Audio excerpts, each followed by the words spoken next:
তুমি চাইলে আমাদের একটা সংসার হতো,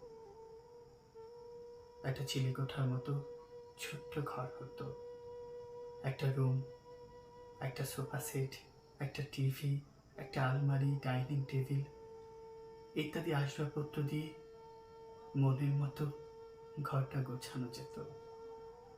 তুমি চাইলেই আমাদের একটা রাজকন্যা হতো, তার নাম রাখা নিয়ে খুনসুটি হতো। তাকে নিয়েই আমাদের ছোট্ট একটা জগৎ হতো। তিনজনের ছোট্ট একটা সংসার হতেই তো পারত।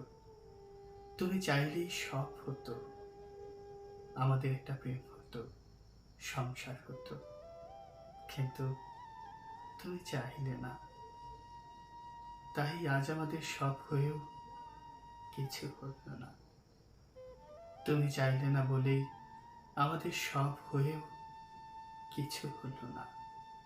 আমাদের কিছুই হলো না।